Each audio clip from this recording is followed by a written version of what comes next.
It was hot outside, really hot. There were hardly any people around. Everyone was either holed up at home under their air conditioners or preferred to be by the water. The asphalt was so hot, it seemed like you could fry an egg right on it.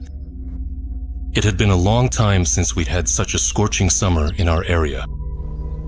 In this kind of weather, it's much nicer to stay at home, since at least there's air conditioning there.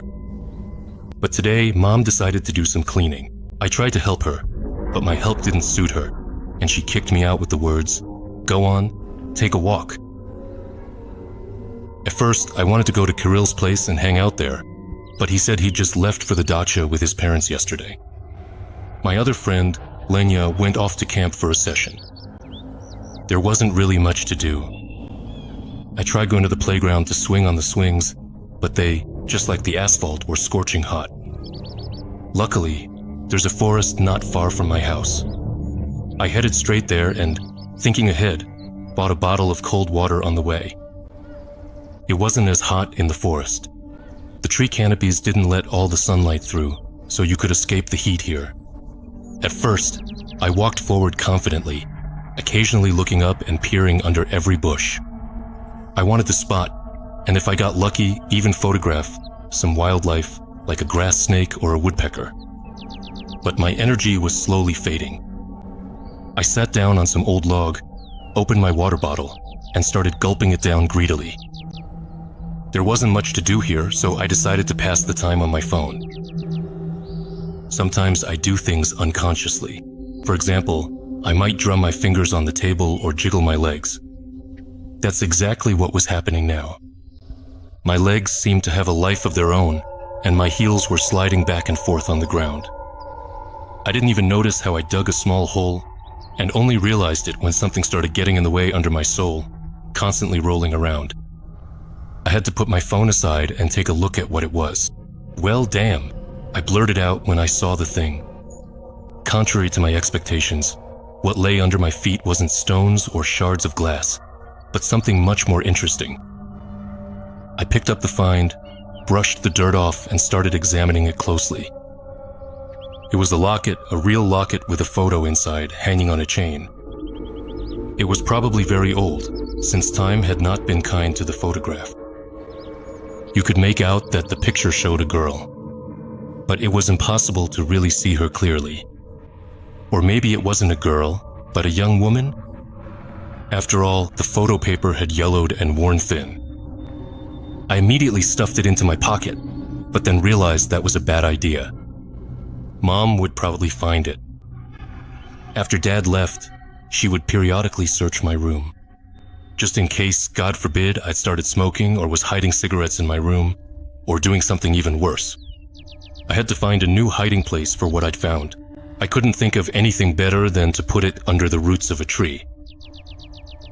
While I was messing around with the locket, I didn't even notice that almost 2 hours had passed. Most likely, Mom had already finished cleaning, so it was safe to go home. A few days passed since that solo walk, and unfortunately, my friends still hadn't come back to town, so I had to find something to do. I couldn't think of anything better than to go back to the forest again. All the more so, I was eager to check out my find. But as I was approaching the forest, a sense of unease crept in. What if someone had found the locket and taken it for themselves? Or what if an animal or a magpie had carried it off? Those birds, after all, love to collect anything shiny. However, to my relief, the locket was still there. I pulled it out from under the roots and began to examine it carefully. "Hey there!" A voice called out right next to my ear. Startled, I jumped to the side and, losing my balance, fell straight to the ground. "Ouch! Who are you?" I asked the unfamiliar girl, rubbing the sore spot. "My name is Anya. Sorry, I didn't mean to scare you," she explained, looking down at her feet. An awkward silence fell between us. I stared at the stranger, unable to understand how she hadn't gotten heat stroke yet. Not only was she wearing a long black dress, but her corset was also tightly laced up at the back. "Are you feeling okay? Not dizzy or anything?" She finally looked at me and gave an embarrassed smile. "No, I'm fine. Besides, it's cool here." "Okay, so, why did you decide to talk to me? break time equals 0.5s/, because I come here quite often, just walking around alone, and then I happen to see you. So, what is your name? Break time equals 0.5s/, me? My name is Arsini. Nice to meet you. What are you doing here? Just walking. And what's that in your hand?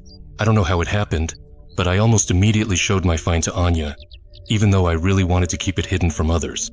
It's really beautiful, she admired, but I'm not giving it to you. I found it first. Oh, don't worry about it, Anya said, waving her hand dismissively. I don't need it. Besides, I have my own. So why don't you take it home? I'm afraid my mom will find it and get upset. She'll think I stole it. That's why I'm hiding it here for now. Well, just hide it now too, and then come back and check if it's still here or not. We somehow smoothly changed the subject. It was actually interesting to talk with Anya, not like with other girls.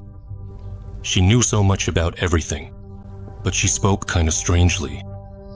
Some of the words she used I hadn't heard in ages, and some I'd only ever seen in literature textbooks. Plus, it was hard for Anya to get my jokes. I had to explain the meaning of a lot of words to her, like cringe or vibe. Oh, it's late. They've probably been waiting for me at home for a while. I have to go. Anya suddenly interrupted the conversation and turned around. I stopped her and asked, "Will you come tomorrow?" If my parents let me, then yes. All right, I'll come too. We can hang out together again. Of course. See you tomorrow. See you tomorrow. The next day, I met up with the girl again. But before I went to look for her, I decided to check if the locket was still there. Turned out to be exactly where I had left it yesterday. Still, it seemed smart to me to find a new hiding place for it. What if Anya saw me hiding it, or maybe someone else had already noticed it? Anya came out to me almost immediately, just as soon as the jewelry was in my pocket. "Hi, I've been looking for you everywhere," she said, smiling. "Hi, good to see you. How are you doing?" "Oh, me? Yeah, I'm all right, I guess." Something was throwing me off and I couldn't speak properly. I started to feel like there was something off about my new acquaintance. But it wasn't exactly clear what had changed. She smiled at me kindly, looking right at me while I was practically staring at her. Suddenly, it felt like I'd been hit over the head with something heavy. That's it. There it is, her eyes, they were different. "Anya, are you okay? How are you feeling?" I asked because her pupils were different sizes. One was tiny, like a bead, and the other almost covered the whole iris. Anya didn't say anything. She just kept standing there. The girl seemed to fall into a stupor and, it looked like, wasn't even breathing. Not a single muscle on her face twitched. The friendly smile still hadn't left her face. What if it's all because of the corset? Most likely, it's the tightly laced corset that's making her feel bad. I carefully walked up to her and shook her by the shoulders, saying, "What's wrong with you? Is it hard to breathe? Is the corset too tight? It's so nice that you care about me." Her words echoed hollowly in my head. It wasn't Anya's voice, and in fact, it wasn't a girl's voice at all. I'd never heard anyone speak like that before. I started slowly backing away from her. It was as if a shadow fell across Anya's face. The smile vanished. Instead, the corners of her mouth turned down, and she started to look like some kind of sad clown. "Are you leaving me?" That voice again, rough, distorted, as if it came straight from the depths of hell. I probably would have kept standing there if it weren't for the adrenaline that made me run as fast as I possibly could. Branches whipped across my face. A couple of times I lost my balance and fell. There was a sharp pain in my side, but screw it. I had to run, I had to get to where there were people. That thought kept spinning in my head like a broken record. And meanwhile, something was chasing me. There were footsteps behind me, but they sounded unnatural, like it wasn't a person running, but a horse galloping. I turned around and saw Anya charging after me on all fours. The sight made the hair on the back of my neck stand up. What the hell is going on here? Maybe I ended up in some kind of anomaly zone? That scene is still burned into my mind and haunts me in my nightmares. I don't even remember exactly how I made it home, since I only came to my senses once I was already in the entryway. I kept frantically pressing the doorbell and kicking the door with my feet. "Who's there?" my mom shouted. "It's me, open up." While she was unlocking the door, she asked at the same time, "Why are you ringing the bell like that? You have your own keys." Her annoyance turned into confusion. Mom looked me over, then quickly took me by the hand and led me into the apartment. "Sonechka, what happened?" I told her the whole truth, not hiding anything. About how I found the locket and about how I met Anya. And I described today's events in vivid detail. Mom listened to me carefully, then touched my forehead with her hand. After that, she told me to take off my clothes and take a cold shower. Then she handed me a couple of paracetamol tablets and said I needed to stay in bed for at least a few days. I went to my room and Mom went to wash my clothes. A few minutes later, she came up to me and asked, "What is this?" She was holding the locket in her hand. I had to remind her that I found it in the forest. She sat down on the edge of the bed and asked, "Is that true? Did you really find it in the forest?" "Well, yeah, wait, so you didn't believe me?" She dodged the question, saying, "But how? This is an antique, and it's not cheap either." I stared at Mom in confusion, and she, looking at me intensely, whispered, "You have no idea how much this is worth." "But Mom, what about Anya?" "No, there's no Anya. You have heat stroke, you're burning up like an oven." "Come on, think about it. If something like that was running around the forest, the whole town would know by now. There are tons of dog walkers out there. Someone would have noticed for sure." I didn't argue with her. I think she's right. The heat had been unbearable these past few days. What girl, running on all fours, for God's sake? It's all nonsense. Literally delirium. I soon got another chance to be even more convinced Mom was right. Because after a while I started shivering, and despite the heat outside and at home, the cold went right to my bones. I had to wrap myself up in a blanket. At one point, the room became stuffy. I had to throw off the blanket, but for some reason, that didn't help. The stuffiness was just unbearable. I couldn't get enough air, and it felt like someone had put a stone on my chest.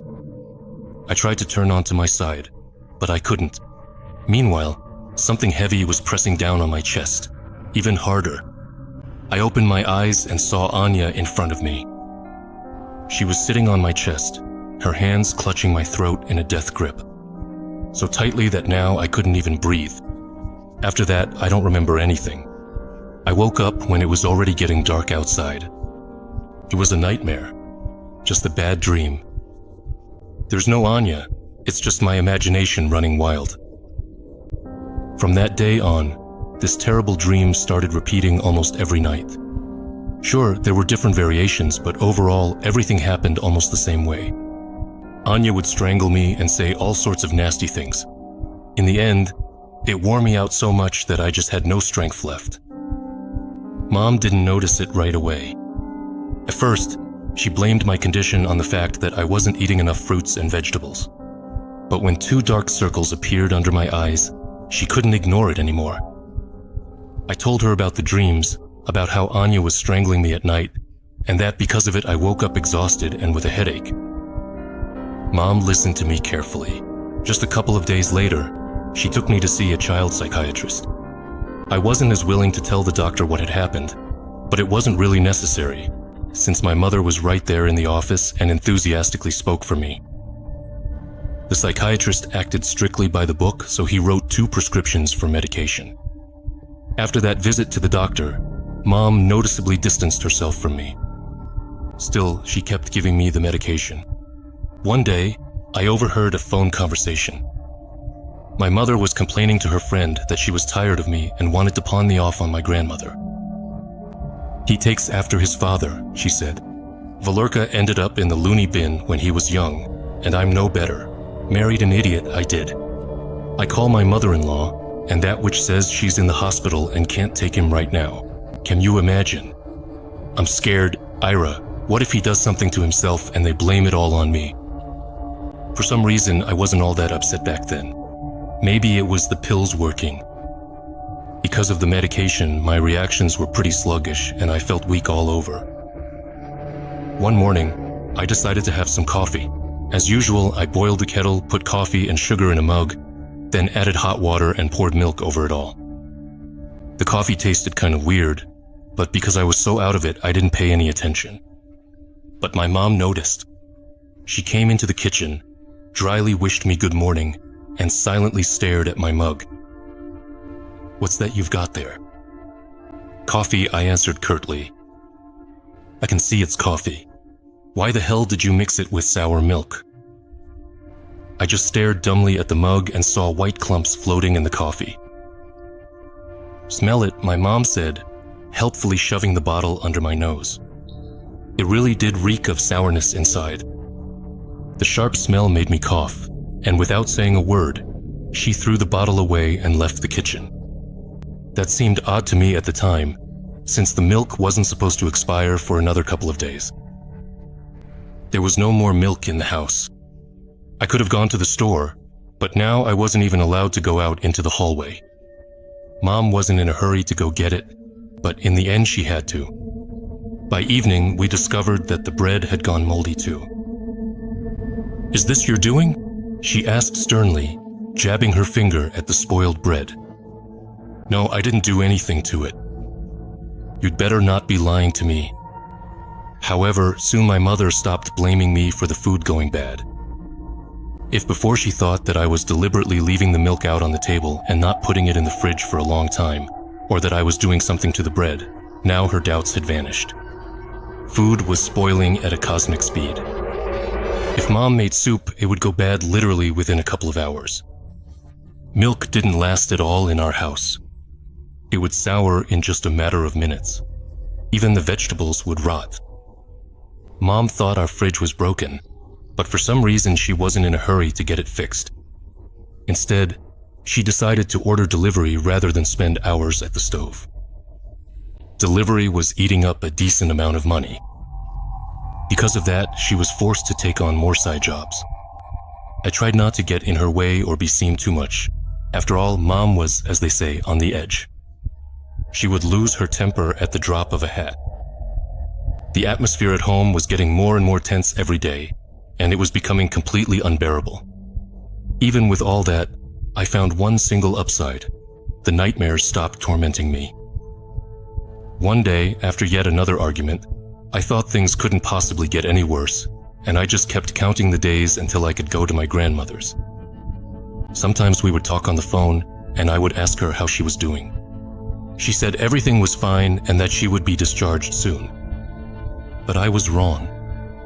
Things did get worse after all. One night, late in the evening, Mom came home, and that day she had first gone to her main job, and then right after that, she went to her side job. In the evening, she loaded me up with medication, and it seemed to me that there were even more pills than usual. But what if she had called and consulted with the psychiatrist? What if this was how it was supposed to be? I didn't dare argue with her, since I was afraid it would lead to another fight, so I just silently took the pills. Almost immediately, I started to feel drowsy. I went to my room and collapsed onto the bed without even undressing. "Hey!" A familiar voice pulled me out of my sleep. Anya was standing in front of me. I wanted to chase her away, or at least yell at her, but I couldn't do anything. My body felt heavy and unresponsive.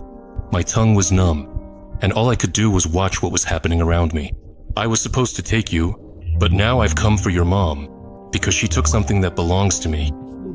After saying this, Anya slowly left my bedroom, as if wanting to prolong the moment. I watched her go, saw the door to my room close, and heard some commotion in the hallway. Then a short scream reached my ears. Judging by the voice, it was my mother who screamed. She didn't scream for long, just a few seconds.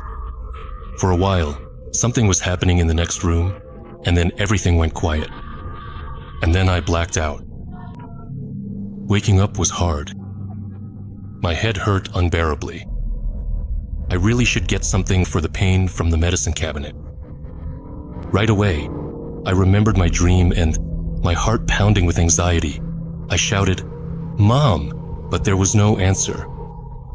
That made me fully wake up. Maybe there's no reason to worry. She probably just left for work. Usually she left quietly, trying not to wake me, but for some reason my heart was pounding anxiously in my chest. I got out of bed, and then, from nerves, my stomach twisted and my hands went numb. But I walked confidently and steadily toward my mom's bedroom. I just needed to make sure everything was okay. My hand touched the door and pushed it open. It was a nightmare come to life. My mom's head was hanging from the chandelier. That creature had tied my mom's head by the hair and hung it on the chandelier.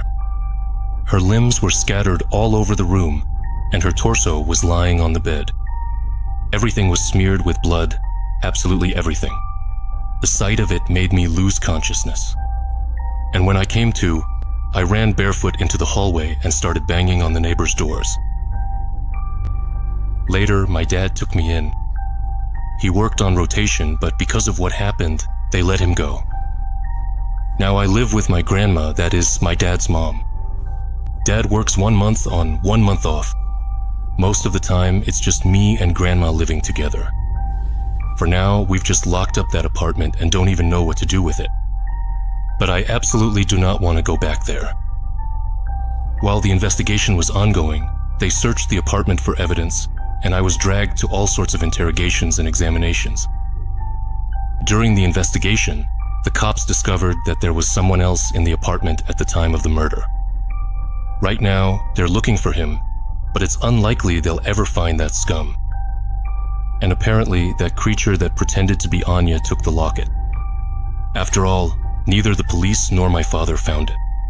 I often remember that photo from the locket and realize that most likely it was her in that picture. No wonder she was dressed so old-fashioned and used strange words I didn't recognize.